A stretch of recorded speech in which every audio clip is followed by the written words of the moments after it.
بالله من الشيطان الرجيم.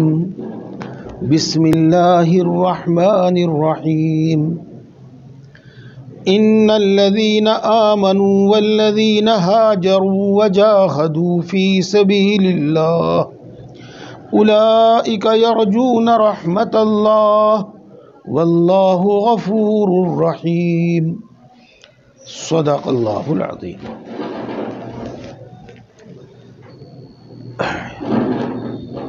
آج میں پہلے آیت شریفہ کا ترجمہ کرتا ہوں، پھر اس میں سے ہر چیز کی انشاءاللہ ضروری تفصیل کروں گا۔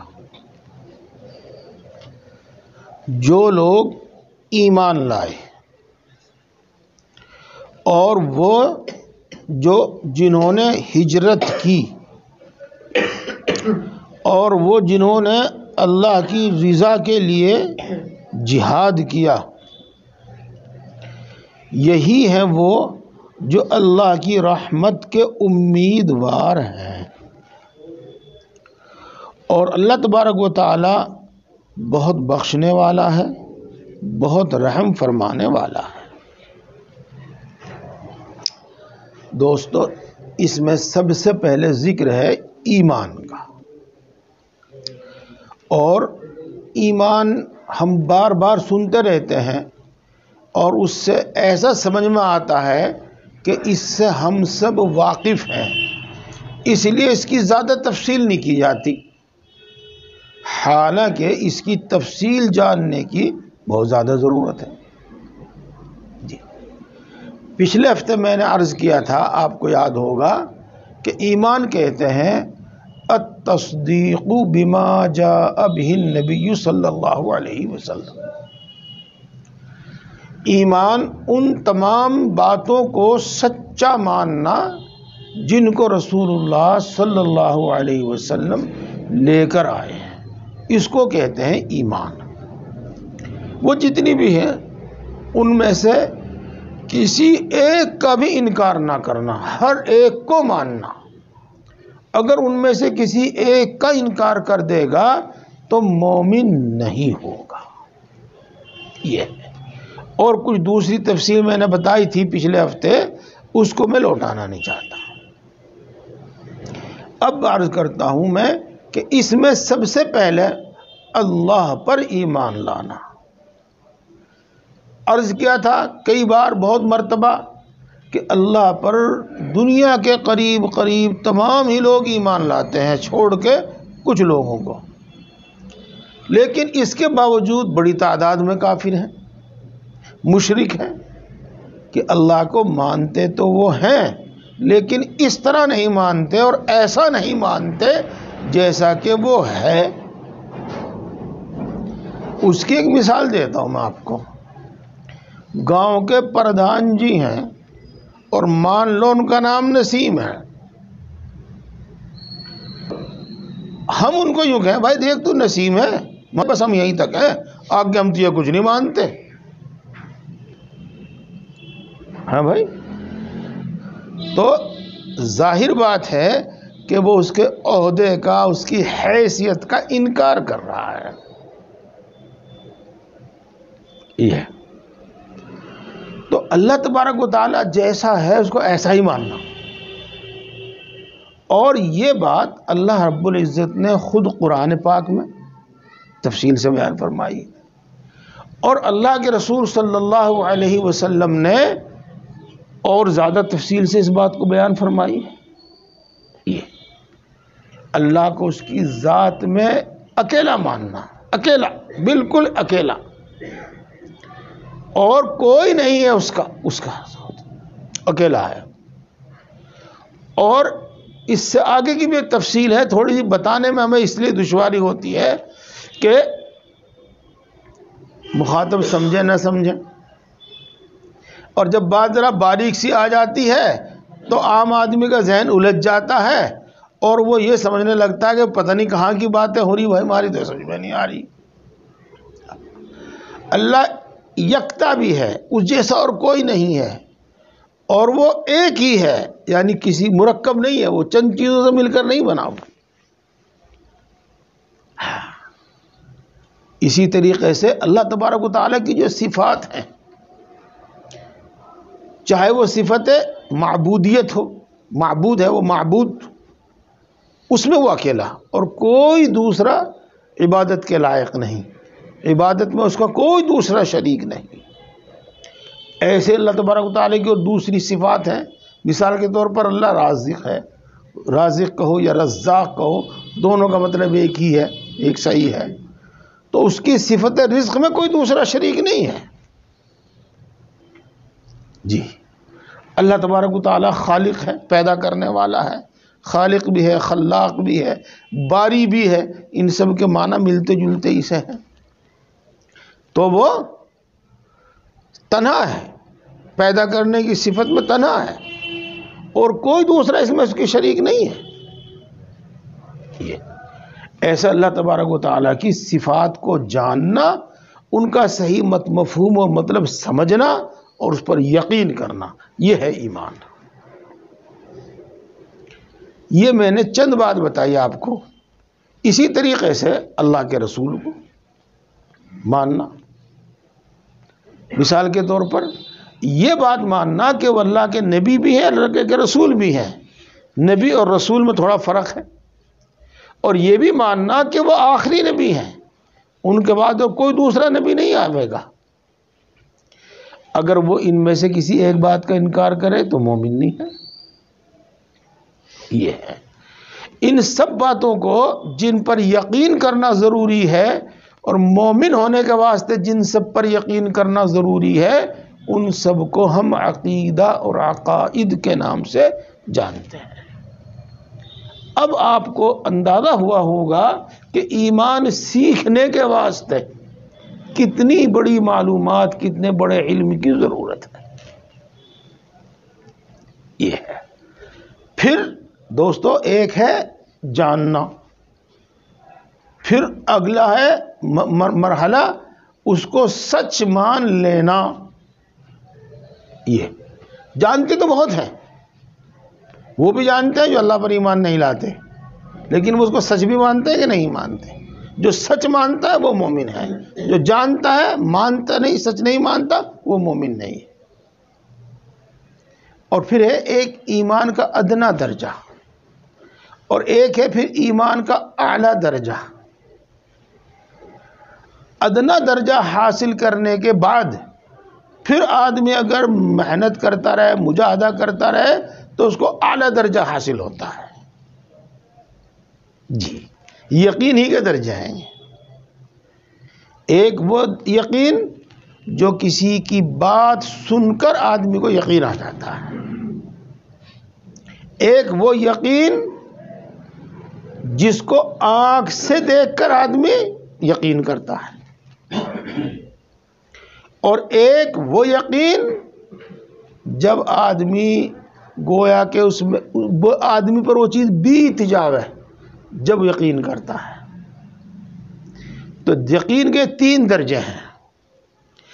اللہ کے رسول صلی اللہ علیہ وسلم کا جو فرمان ہے، اس کا حاصل یہ ہے کہ ایمان ایسا ہونا چاہیے، یقین ایسا ہونا چاہیے جیسا کہ اپنی آنکھوں دیکھا۔ یہ ہے۔ دیکھو دوستو، میں آپ کو اپنی بیتی ہوئی ایک بات بتاتا ہوں، اور اسی سے آپ سمجھ جائیں گے۔ کورونا کے بارے میں ہم نے سننا شروع کیا، کچھ بات سمجھ میں آئی، کچھ سمجھ میں نہیں آئی، کسی کا مذاق اڑا کر چھوڑ دیا، کسی کو غلط کہہ کر چھوڑ دیا، اور بڑا سنتے رہے ہم۔ جی، اس کے بعد والدہ بیمار ہوئی تو خورشید صاحب کے یہاں نرسنگ ہوم میں رہنا پڑا۔ وہاں دیکھا کہ بھائی جن کو کورونا ہو رہا ان کی تو یہ حالت ہے۔ پہلے جو بات سمجھ میں نہیں آ رہی تھی، پہلے جس بات کا یقین نہیں ہو رہا تھا، ان کو دیکھ کر وہ بہت کچھ سمجھ میں آ گیا اور بہت کچھ یقین ہو گیا۔ جی، اللہ حفاظت فرماوے۔ اس کے بعد پھر خود کو ہوا۔ اور جب خود کو ہوا پھر تو ساری بات بغیر سمجھائے سمجھ میں آ گئی، پھر تو بغیر دلیل دیے خود یقین ہو گیا۔ تو دیکھو یقین کے 3 درجے ہوتے ہیں۔ غیب کی چیزیں ہیں سب، جن کو ماننا ضروری ہے ایمان کے واسطے، جن کو ہم اپنی آنکھوں سے نہیں دیکھتے، لیکن ان کا یقین ایسا ہو جیسے کہ آنکھوں دیکھی چیز کا یقین، بلکہ اپنے اوپر بیتی ہوئی چیز کا یقین۔ اب آپ کہیں گے کہ یہ کیسے ہو سکتا ہے؟ ہاں ہو سکتا ہے۔ اگر ممکن نہ ہوتا تو اللہ کے رسول صلی اللہ علیہ وسلم ایسا نہ فرما دے، ان تعبد اللہ کانک تراہ، تو اللہ کی عبادت کر اس طرح جیسے کہ تو گویا کہ اللہ کو دیکھ رہا ہے۔ یہ پھر میں اسی سے ڈرتا ہوں کہ بات لمبی ہو جاوے گی، ورنہ میں کچھ آپ کو اور تفصیل بتاتا۔ بس میں آپ کو ایمان کا درجہ بتایا اور یہ بتایا کہ ایمان سیکھو اور پھر اس کا کامل درجہ حاصل کرو۔ یہ ہے ان الذین آمنوا۔ پھر دوسرے وہ جنہوں نے ہجرت کی، یہی میں نے ترجمہ کیا، اور ہجرت سے ہم اور آپ خوب واقف ہیں، اس لیے اس کے معنی بتانے کی ضرورت نہیں سمجھی۔ وہ لوگ جنہوں نے ہجرت کی، اور دوستو ہجرت کا مطلب یہ بتاؤں گا میں آپ کو کہ جو شخص اللہ کے لیے اپنا وطن چھوڑ دے، اللہ کے لیے اپنا وطن چھوڑنا یہ ہجرت ہے۔ اور اللہ کے لیے وطن چھوڑنا، اگر آدمی کسی ایسی جگہ رہتا ہو جہاں پر دین پر عمل کرنا اس کے واسطے ممکن نہ ہو، یا ناقابل برداشت تکلیف ہو رہی ہو دین پر عمل کرنے میں، آزادی کے ساتھ دین پر عمل نہیں کر سکتا، تکلیفوں کا سامنا ہے یا کر ہی نہیں سکتا، یا کرتا ہے تو تکلیفوں کا سامنا ہے، تو اس کو چاہیے کہ وہ وطن چھوڑ دے اور کسی ایسی جگہ چلا جاوے جہاں پر وہ آزادی اور سہولت کے ساتھ اپنے دین پر عمل کر سکتا ہے۔ اس کو کہتے ہیں اللہ کے لیے اپنا وطن چھوڑنا، اور اس کو کہتے ہیں ہجرت۔ ایک شخص کا کیرانے میں کاروبار نہیں ہے، وہ چلا گیا چھوڑ کر دلی، اس کو ہجرت نہیں کہتے، کہ اس نے اللہ کے لیے نہیں وطن چھوڑا، اپنی کسی دوسری غرض کے لیے وطن چھوڑا اس نے۔ یہ جیسا کہ صحابہ کرام رضوان اللہ تعالی علیہ مجمعین اور رسول اللہ صلی اللہ علیہ وسلم، جب یہ ثابت ہو گیا، یہ بات 12 سال 13 سال کے تجربے سے یہ ثابت ہو گیا کہ یہاں پر آزادی کے ساتھ دین پر عمل کرنا اور آزادی کے ساتھ دین کی تبلیغ کرنا ممکن نہیں، تو اب اللہ تبارک و تعالیٰ کی طرف سے حکم ہوا اور انہوں نے مکہ مکرمہ چھوڑ کر مدینہ منورہ کو اپنا وطن بنایا۔ اس کو کہتے ہیں ہجرت۔ اول تو ہجرت، وطن چھوڑنا کوئی آسان کام نہیں ہوتا جی، اپنے رشتہ داروں کو چھوڑنا، اپنے بنے بنائے گھر کو چھوڑنا، اپنے کاروبار زمین جائیداد وغیرہ وغیرہ، یہ کوئی آسان کام نہیں ہوتا۔ اگر آدمی اپنی مرضی سے بھی ایسا کرتا ہے تو دوسری جگہ سیٹ ہونے میں مدت لگ جاتی ہے۔ یہ بات میں آپ کو تفصیل سے اس لیے بتائی تاکہ آپ اس کو سمجھ جاویں کہ اگر اچانک ایسا کرنا پڑ جاوے تو آدمی تو بالکل ہی سمجھو کچھ نہیں رہتا اس کے پاس۔ میں برباد کا لفظ استعمال نہیں کر رہا ہوں، کیونکہ اللہ کے لیے دین چھوڑنا، وطن چھوڑنا تو یہ کوئی برباد نہیں ہونا ہے، لیکن بہرحال دنیا میں اس کا کچھ نہیں رہتا جب اچانک وطن چھوڑنا پڑ جائے۔ جیسے کہ صحابہ کرام اپنا مکان، اپنی سب چیزیں وہاں چھوڑ کر چلے گئے، اور پھر کافروں نے ان پر قبضہ بھی کر لیا، اور جب مکہ فتح ہوا تو پھر انہوں نے اپنے مکے میں رہنا گوارا بھی نہیں کیا کہ ایسا نہ ہو کہ ہماری ہجرت ختم ہو جائے اور ہمیں ہجرت کا ثواب نہ ملے۔ تو بہرحال اس میں سبھی کچھ چھوڑنا پڑ جاتا ہے، اس واسطے یہ بہت اہم کام ہے، مشکل کام ہے، مشکل کام۔ اسی واسطے جو حضرات مکہ مکرمہ میں ایمان لائے اور ہجرت سے پہلے ایمان لائے اور پھر انہوں نے ہجرت کی، ان کا بہت بڑا مرتبہ، بہت بڑا مقام ہے۔ مہاجرین اولین، ان کا بہت بڑا مقام ہے، یہ ہے۔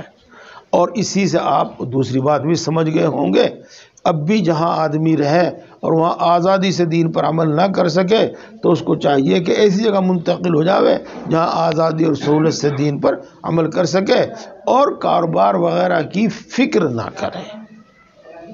اس کو ہم بہت اہمیت دیتے ہیں، اس واسطے کہ اللہ تبارک و تعالیٰ نے ایک دوسری جگہ ارشاد فرمایا وَمَن يُهَاجِرْ فِي سَبِيلِ اللَّهِ يَجِدْ فِي الْأَرْضِ مُرَاغَمًا كَثِيرًا وَسَعًا۔ اس میں اللہ تبارک و تعالیٰ خوشحالی اور وسعت اور رزق کا وعدہ فرماتے ہیں۔ یہ ہے جی ہجرت۔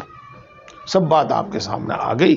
اب آ گئی ہجرت کی، اور جنہوں نے اللہ کی راہ میں جہاد کیا، اللہ کی رضا کے لیے جہاد کیا۔ دیکھو دوستو، میں جہاد کے بارے میں آپ کو بتا چکا ہوں، اس لیے آج اس کو لوٹانے کی ضرورت نہیں سمجھتا۔ بس یہی وہ لوگ ہیں جو اللہ کی رحمت کے امیدوار ہیں، انہی کو اللہ کی رحمت کا امیدوار ہونا چاہیے۔ آگے چلنے سے پہلے میں ایک دوسری بات کہوں اور آپ انشاءاللہ العزیز سمجھ جائیں گے۔ بھئی یہاں تو ایمان کا ذکر ہے، ہجرت کا ذکر ہے اور جہاد کا ذکر ہے، اور دوسرے بہت سارے دین کے اعمال ہیں، ان کا تو کسی کا ذکر ہے نہیں۔ نہ نماز کا ذکر ہے، نہ روزے کا ذکر ہے، نہ حج کا ذکر ہے، نہ زکوٰۃ کا ذکر ہے۔ اس میں تو بس انہی تین کا، دو کا کہہ لو، دو اعمال کا اور ایک ایمان کا، ان تین کا ذکر ہے، باقی کا تو ذکر ہے نہیں۔ ہاں تو میرے دوستو، ہر بات، تمام بات ایک ہی جگہ بیان نہیں کی گئی ہے، ایک یہاں بیان کر دی، دوسری وہاں بیان کر دی، تیسری وہاں بیان کر دی، ایک اس حدیث پاک میں، دوسرے حدیث پاک میں، اس طریقے سے قرآن پاک میں پھیلی ہوئی ہے یہ سب باتیں۔ یہ تو ان سب کو سامنے رکھا جائے گا کہ کن کن چیزوں کا حکم دیا گیا ہے، اور اللہ کا فرما بردار وہ جبھی کہلاوے گا، اور ایمانی تقاضے پر عمل کرنے والا جبھی کہلاوے گا جبکہ وہ ان سب باتوں پر عمل کرے گا۔ یہی لوگ ہیں جو اللہ کی رحمت کے امیدوار ہیں، انہی کو اللہ کی رحمت کا امیدوار ہونا چاہیے۔ بس زیادہ نہ کہہ کے مختصر بات بتاؤں، اور انشاءاللہ آپ بہت جلدی سمجھ جائیں گے جس توجہ سے سن رہے ہیں۔ ایک آدمی وہ ہے جو عمل نہیں کرتا لیکن اللہ تعالیٰ سے بخشش و مغفرت کا امیدوار ہے، تو میرے دوستو اس کو امید نہیں کہتے، اس کو تو ہوس کہہ لیجیے گا، ہوس، یا اس کو تو شیطانی دھوکہ کہہ لیجیے گا۔ جو شخص اعمال کے بعد امیدوار ہے، صحیح معنی میں امید تو اس کی ہے، اور جو بلا اعمال کے ہی امیدوار ہے تو وہ شیطانی دھوکے میں مبتلا ہے۔ یہ ہے اس آیت شریفہ کا یہ لفظ، مطلب بالکل آسانی سے سمجھ میں آ رہا ہے کہ یہی ہے کون جو ایمان لائے، کون جنہوں نے ہجرت کی، جنہوں نے جہاد کیا، یہی ہے جو اللہ کی رحمت کے امیدوار ہیں، اس کے بغیر ہونے۔ اور اللہ تبارک و تعالیٰ بخشنے والا ہے، رحم فرمانے والا ہے۔ ایمان میں کوتاہی اگر ہو گئی، ہاں، اور کفر تک نوبت پہنچ گئی تو دنیا میں اس کے لیے معافی ہے، موت کے بعد معافی نہیں ہے۔ اور ہجرت میں، جہاد میں اور کسی دوسرے عمل میں کمی رہ گئی تو اللہ تبارک و تعالیٰ معاف کر دیں گے، مرنے سے پہلے بھی معاف کر دیں گے، مرنے کے بعد بھی معاف کر دیں گے، اور کریں گے یہ، اور رحم فرمانے والے بھی ہیں۔ ہاں، معاف کر دیا، ایک تو معافی کا مطلب یہ ہوا کہ اس جرم پر سزا نہیں دی، یہ معاف ہو گئے، اور پھر اللہ تبارک و تعالیٰ سزا نہ دے کر بلکہ اپنی طرف سے کچھ انعام فرما دے، یہ رحمت ہے۔ اس کا تعلق پہلے مضمون سے تھا لیکن پچھلے ہفتے میں وقت کی کمی کی وجہ سے یہ نہیں ہوا تھا، اب آگے سنیے گا۔ وَيَسْأَلُونَكَ عَنِ الْخَمْرِ وَالْمَيْسِرِ قل فیہما اثم کبیر ومنافع للناس واسمہما اکبر من نفعہما۔ وہ لوگ آپ سے شراب اور جوئے کے بارے میں دریافت کر رہے ہیں کہ یہ اچھا عمل ہے یا برا عمل ہے، یہ جائز اور درست ہے یا جائز اور درست نہیں ہے، یہ کام ہم کریں یا نہ کریں، یہ دریافت کر رہے ہیں۔ آپ فرما دیجئے گا کہ ان دونوں میں بڑا گناہ ہے اور لوگوں کے لیے کچھ نفع بھی ہے، اور ان دونوں کا گناہ ان دونوں کے نفع سے زیادہ بڑا ہے۔ دیکھو، شراب بھی اور اس کے ساتھ ساتھ آپ سننے کا جوا بھی، یہ عرب کی گھٹی میں پڑا ہوا تھا، عام تھا، یہ دونوں کام عام تھے دونوں کا۔ اور جیسا کہ ہمیں معلوم ہوتا ہے تاریخ پڑھنے سے کہ شاید جتنا شراب اور جوا آج عام ہے اس سے بھی زیادہ ہو اس زمانے میں۔ ہاں، باقی الگ الگ علاقے ہیں، الگ الگ قومیں ہیں، کسی میں زیادہ ہے تو کسی میں کم ہے، لیکن بہرحال اس زمانے میں بہت زیادہ تھا۔ اور کچھ لوگوں کو چھوڑ کر بہت ہی کم، جن کو انگلی پر گن لیا جاوے، وہ سب شراب پیتے تھے۔ ایمان کے بعد بھی اللہ کے رسول صلی اللہ علیہ وسلم نے ایک ساتھ یہ حکم نہیں فرما دیا کہ شراب مت پیو، مدتوں تک یہ سلسلہ چلتا رہا۔ مدینہ منورہ میں تشریف لانے کے بعد پھر یہ آیت شریفہ نازل ہوئی اور اس میں بھی حرام نہیں کیا گیا بلکہ ترغیب دی گئی کہ شراب مت پیو، ان کا نقصان زیادہ ہے اور نفع کم ہے، اور جوا بھی مت کھیلو، اس میں نقصان زیادہ ہے اور نفع اس کا کم ہے۔ یہ کیا؟ پھر نماز کے وقت میں شراب پینے کی ممانعت کر دی گئی اور اس کے بعد پھر مکمل طور پر ممانعت کر دی گئی۔ یہ ہوا۔ میں یہی آپ کو بتلا دوں کہ شراب یہ ایسی نفرت کے قابل چیز ہے، ایسی نفرت کے قابل چیز ہے کہ اس سے زیادہ بڑا گناہ اور اس سے زیادہ برائی اور برا کوئی دوسرا عمل نہیں ہے۔ اللہ کے رسول صلی اللہ علیہ وسلم نے ایک جگہ اس کو فرمایا ام الخبائث، تمام گندی چیزوں کی جڑ اور تمام گندی چیزوں کی اصل۔ اگر اس طرح بات نہ سمجھ میں آئی تو یوں کہہ دو کہ جو آدمی شراب کا عادی ہو جاوے وہ تمام برائیوں کا عادی ہو جاتا ہے، اس میں تمام برائیاں پیدا ہو جاتی ہیں۔ یہ اور یہ بات بالکل آسانی سے سمجھ میں آ سکتی ہے میرے بھائیوں۔ جب آدمی پاگل ہو جاوے تو جو چاہے کر لے وہ، اور کرتا بھی نہ معلوم کیا کیا ہے وہ۔ تو ایسے ہی جب شراب پی لیتا ہے آدمی، اس وقت تو اس کی عقل چھپ ہی جاتی ہے، ختم ہو ہی جاتی ہے، ختم نہ کہو چھپ ہی جاتی ہے، اور اس میں وہ جو کر لے کر لے، اور اس وقت اس سے بڑی گندی بڑی غلط حرکتیں صادر ہوتی ہیں۔ آپ اس طرح کے واقعات سنتے رہتے ہوں گے، میں انہیں سنانا بھی نہیں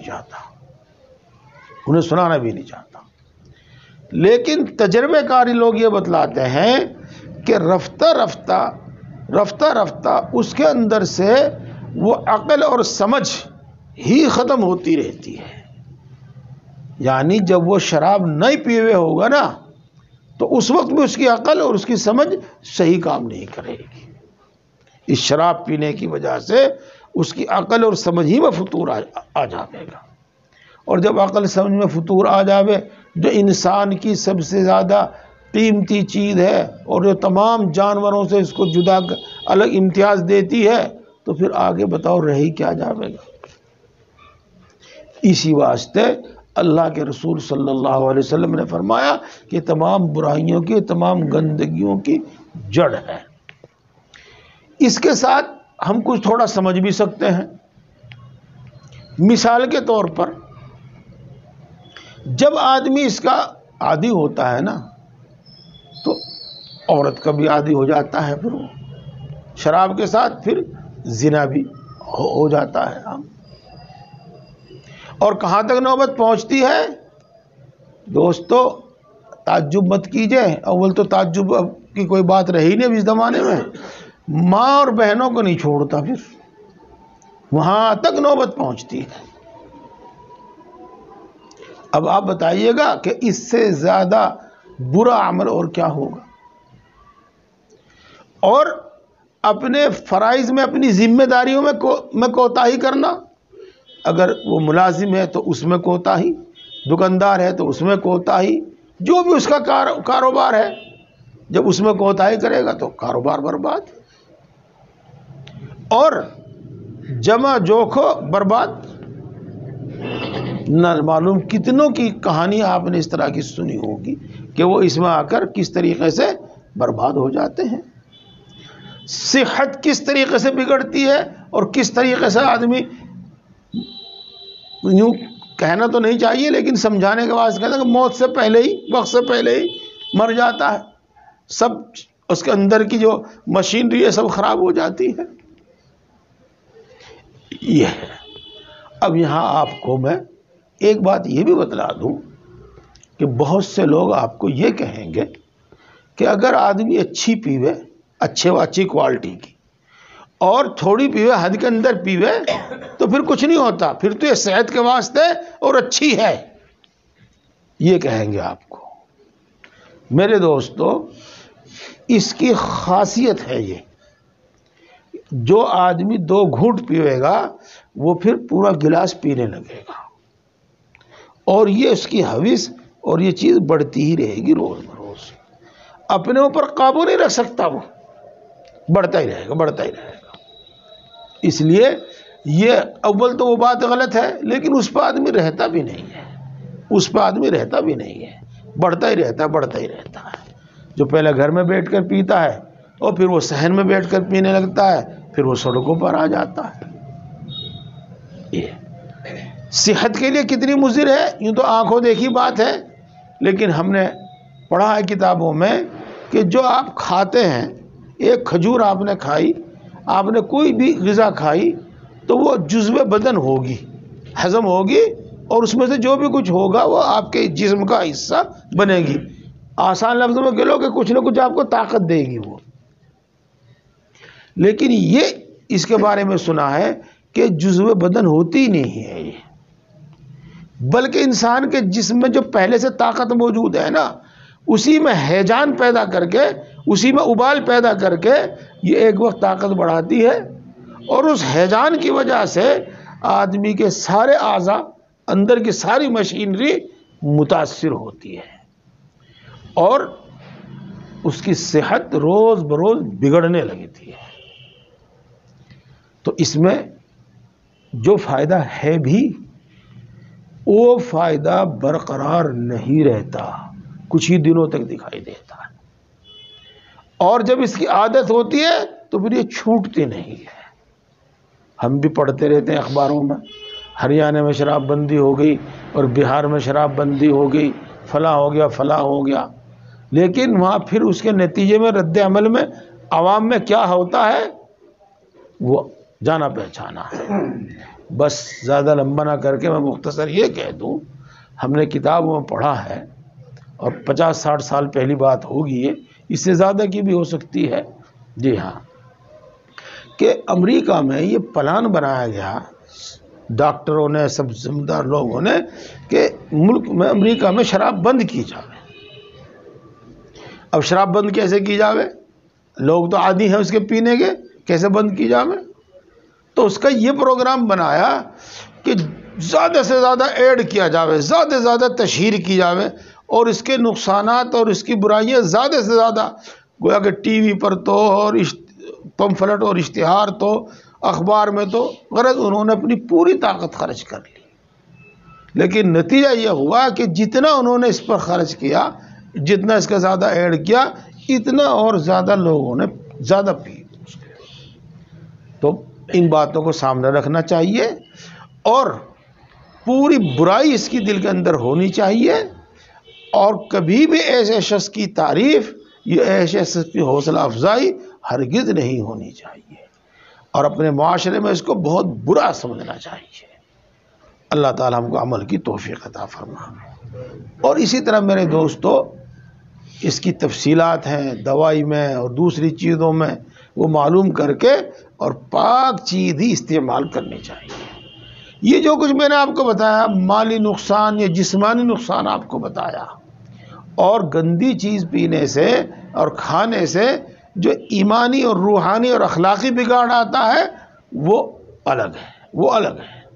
صحیح بات یہ ہے کہ حدیث پاک میں جیسا آیا ہے، جب آدمی شراب پیتا ہے اور نشے کی حالت میں رہتا ہے تو وہ مومن نہیں ہوتا۔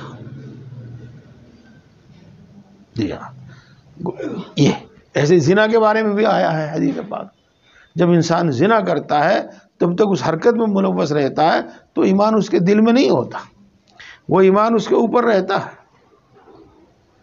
تو ایسی شراب ایمانی اور اخلاقی اعتبار سے نقصان دہ ہے، تو اس سے نفرت اور دوری، کسی بھی شکل میں اس کو استعمال نہ کریں۔ اب آگے چلیے، میسر، وہ ہے جوا جس کو کہتے ہیں، سٹا بھی جس کو کہتے ہیں، عربی میں اس کو قمار کہتے ہیں۔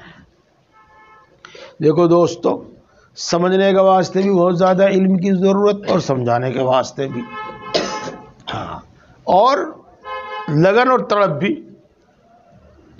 میں آپ کو پہلے ایک بات بتاتا ہوں، یہ جو جوا ہے، سٹا ہے، یہ عوام کو لوٹ کر مالداروں کی تجوریاں بھرنے کے واسطے ہے، جبکہ دکھایا یہ جاتا ہے کہ اس میں عوام کا فائدہ ہے، پبلک کا فائدہ ہے، حالانکہ معاملہ بالکل اس کا الٹا ہے۔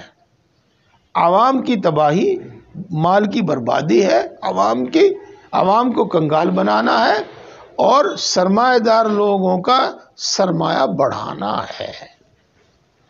میں اپنی اسی بات پر اکتفا کروں گا، اور زیادہ لمبا نہیں، آپ خود اپنی طلب سے اس کی زیادہ تفصیل سمجھیے، اور ایک مثال سے میں آپ کو سمجھا دوں گا انشاءاللہ العزیز۔ اب بھی ہوتا ہوگا دکانوں پہ، آپ نہ ہوتا ہو، آپ جانتے تو ہیں ہی، 1-1 روپے کی مقدر کی پرچیاں پھٹک رہی تھی کبھی، اب بھی پھٹتی ہوں گی، وہ یہ بڑے شوق سے لوگ وہ کرتے تھے اس کام کو۔ اب اس کی دیکھو، اس کی اصلیت کیا ہے؟ اس کی اصلیت یہ ہے کہ یہ جو تختہ ہے، تختی جو بھی کچھ کہیے گا، اس میں 100 پرچیاں ہیں، 1 روپے کی پرچی، تو یہ 100 روپے کا بکے گا، دکاندار کا یہ سب بک گیا تو 100 روپے کا بکے گا۔ اب ہوگا کیا؟ اب ہوگا یہ، مثال تو کے طور پر بتاتا ہوں، کہ بنانے والا یہ کہے گا کہ دیکھو میری محنت اور میرا خرچ اس میں 50 روپے ہے، اور اس کے اندر جو انعام رکھا ہے، چاہے وہ گھڑی رکھی ہو، چاہے وہ کچھ اور رکھا ہو، چاہے پیسہ رکھا ہو، کل ملا کے وہ سارا جو ہے وہ 25 روپے کا ہے۔ یہ تو آپ 50 روپے تو ہمیں دے دیجئے گا، اور جو انعام نکلے گا 25 روپے کا، وہ پرچی پھاڑنے والوں کو دے دیجئے گا۔ تو کتنے کا ہوگا یہ؟ 75 روپے کا۔ اور 100 کی 100 پرچی پھٹی تو 100 روپے کا ہوگا، آپ کو 25 روپے کا فائدہ ہو جائے گا۔ حساب سمجھ میں آیا بھائی؟ یہ ہے وہ حساب۔ اب دیکھو اس میں نقصان کس کا؟ جس نے بنایا اس نے تو اپنے کاغذ کا، گتے کا، اپنی محنت کا 50 روپے وصول کر لیے، اس کو تو کوئی نقصان نہیں نا، کوئی نقصان نہیں، اس کا تو فائدہ ہوگا۔ اب کوئی پرچی وہ 1 کی پھاڑے گا اور اس میں 2 روپے اور نکل آویں گے، یا کوئی گھڑی یا کوئی اور انعام اس میں رکھا ہوا، کل ملا کر 25 روپے کا، وہ 25 بھی اپنے پاس سے وہ دے دے گا، 75 روپے ہو گئے، اور 100 روپے کی پرچی پٹیں گی، 25 روپے اس کے نفع کے ہو گئے۔ تو نقصان پرچی پھاڑنے والوں کا ہوا، یہ دکاندار کا ہوا کوئی نقصان؟ اس کا کوئی نقصان نہیں ہے، وہ بنانے والے کا کوئی نقصان نہیں ہے، اس کا تو 50 روپے پکے اور دکاندار کے 25 روپے پکے، اس میں کوئی نقصان ہی نہیں ہے۔ اب جو یہ سب کچھ خرچ ہوگا یہ ان بچوں کا تو، ان بڑوں کا تو جو 1-1 روپے کی پرچی پھاڑیں گے ان کا، اور جتنا بھی جہاں بھی جوا سٹا ہے آپ کہیں بھی جا کے غور کر لیجئے گا، نتیجہ اس کا یہی ہوگا جو اس مثال میں آپ کو بتایا گیا ہے۔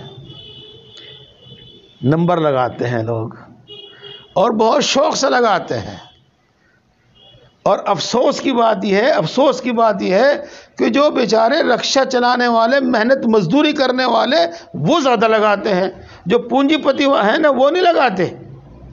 کیوں؟ ان کے دماغ میں شیطان نے، چاہے وہ انسانی شیطان ہو، نظر آنے والا شیطان ہو یا نظر نہ آنے والا شیطان ہو، یہ بھر دیا ہے کہ ارے 10 ہی روپے تو جا رہے ہیں، کیا پتہ 10,000 آ جاویں اور تیری قسمت کھل جاوے۔ یہ اب وہ روزانہ 10 روپے لگا رہا، جب آوے گا دیکھی جاگی لگا رہا 10 روپے روزانہ، تو جون سا وہ کیا کہیے گا آپ، کھائی واڑا یا کوئی جو بھی کیا کہتے ہیں مجھے وہ ہے، اس کا تو کماؤ پوت ہو گئے، روزانہ 10 روپے دے گا آ رہا اس کو، اس کا کچھ نہیں بگڑ رہا اس کا۔ اور یہ 10 روپے تو یا 100 روپے تو یا 1000 روپے تو جو بھی آویں گے اکٹھے ہوں گے، جتنے بھی وہ اکٹھے ہوں گے، یہ یقینی بات ہے، بالکل پکی بات ہے کہ وہ جو نکال لیں گے اس میں سے 3/4 4/4 یا 1/2 ہوگا، پورا بھی نہیں ہوگا۔ تو 10 روپے جمع کرنے سے، 1000 روپے یا 100 روپے یا 5000 روپے جمع کرنے سے وہاں تو بھر جاوے گا گھر، اور دیا جاوے گا تو اس میں سے کچھ ہی دیا جاوے گا۔ تو تباہی جو ہے، بربادی جو ہے وہ عام انسانوں کی ہے، عام لوگوں کی ہے۔ اسی واسطے اس میں اگر نفع بھی نظر آوے تو کل ملا کے اس کا نقصان ہی نقصان جاتا ہے۔ اس آیت شریفہ میں یہی بتایا گیا ہے۔ میں دوبارہ اس کا ترجمہ کرتا ہوں پھر آپ کے سامنے۔ یہ آپ سے شراب کے بارے میں اور جوئے کے بارے میں پوچھ رہے ہیں، تو آپ فرما دیجئے گا کہ ان دونوں میں بڑا گناہ ہے، اور لوگوں کے واسطے کچھ نفع بھی ہے، اور ان دونوں کا گناہ ان کے نقصان سے زیادہ بڑھا ہوا ہے۔ ان دونوں کا گناہ ان کے نفع سے زیادہ بڑھا ہوا ہے۔ اس کو کہیں گے ان کا نقصان ان کے نفع سے زیادہ بڑھا ہوا ہے۔ یہ بات ہو گئی، اور ہم اس کو یہیں بند کر رہے ہیں۔ البتہ آپ کو ایک اصول بتا دیں گے اس وقت جو آسانی سے آپ کی سمجھ میں آ جائے گا۔ برے سے برا کوئی بھی کام کر لیجئے گا آپ، جو بھی غلط سے غلط کام ہو کوئی بھی آپ لے لیجئے گا، کچھ نہ کچھ نفع تو اس میں بھی ہو ہی گا۔ جھوٹ بولو گے کچھ نہ کچھ نفع تو اس میں بھی ہوگا۔ اگر کوئی خدا نہ خواستہ کسی کو قتل کرے تو کچھ نہ کچھ نفع تو اس میں بھی ہوگا۔ 1000 2000 10,000 1,00,000 2,00,000 قتل کرنے والے کو مل جائیں گے۔ تو نفع تو ہوتا ہے برے سے برے کام میں، ہر کام میں، کہ اس نفع کو نہیں دیکھنا بلکہ اس کا پورا رزلٹ دیکھنا ہے، اس کا پورا نتیجہ اور انجام دیکھنا ہے۔ خود اس انسان کو آج یا کل یا پرسوں یا ترسوں اس کا کیا برا نتیجہ بھگتنا پڑے گا، اور اس کے ساتھ ساتھ عام انسانوں پر اس کا کیا اثر پڑے گا، عام انسانوں کو کتنا نقصان اس کا بھگتنا پڑے گا۔ تو سب کو دیکھ کر جب نتیجہ نکالا جاتا ہے کہ یہ کام اچھا ہے یا یہ کام برا ہے، یہ آدمی کو کرنا چاہیے یا نہیں کرنا چاہیے۔ مثال کے طور پر آپ سمجھ لو، ایک شخص نے دھوکہ دے کر گھی بنا کر دیسی گھی کے نام پر اس کو بیچ لیا۔ وہ 200 روپے کلو تیار ہو گیا اور اس نے وہ 900 روپے کلو بیچ لیا، اس کا تو فائدہ ہو گیا۔ لیکن جس نے وہ کھایا اور جو کھاویں گے ان کو نقصان ہوگا۔ اور وہ جو 200 روپے کا مال ان کو 900 روپے میں دیا گیا ہے تو کتنا بڑا ظلم ہوا ان سب پر، یہ دیکھیے گا، یہ تو ایک نقصان ہے۔ اب دوسری بات آگے چلیے گا، اس نے تو گھی ڈپلیکیٹ بنا کے بیچا، اسے پتہ چل گیا دوسرے کو، اس نے دودھ بنا کر بیچنا شروع کر دیا، اس نے مسالوں میں کچھ ملانا شروع کر دیا۔ تو اب بتائیے گا عام لوگوں کی خیر کہاں رہے گی؟ جب 2 آدمیوں نے دھوکہ دیا اور اس سے نفع اٹھایا تو 100 آدمی بھی دھوکہ دینے لگیں گے، دوسری پبلک، دوسرے انسان بھی دھوکہ دے، تو انسانیت کی خیر کہاں رہے گی؟ اس واسطے برے کاموں میں کچھ نہ کچھ فائدہ تو ہوتا ہے، محض اس فائدے کی وجہ سے اس برے کام کو نہیں کرنا ہے اور اس کو اچھا نہیں کہنا ہے، بلکہ خود انسان کے حق میں کتنا نقصان دہ ہے، عام لوگوں کے حق میں کتنا نقصان دہ ہے، اس سب کو سامنے ملا کر اور کل جوڑ گھٹا کر کے جو نتیجہ نکلے گا اس کے اعتبار سے دیکھا جائے گا کہ یہ برا کام ہے یا اچھا کام ہے، یہ کیا جانا چاہیے یا نہیں کیا جانا چاہیے۔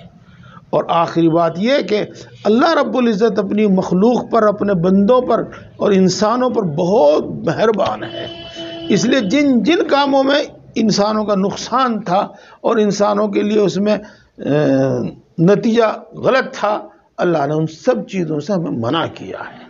تو یقین کی بات تو یہ ہے کہ جن کاموں سے اللہ رب العزت نے منع کر دیا ہے آدمی ان کو چھوڑ دے، چاہے نفع نظر آوے اور چاہے اس میں نقصان نظر آوے۔ اللہ تبارک و تعالیٰ ہم سب کو سمجھ اور عمل کی توفیق عطا فرمائے۔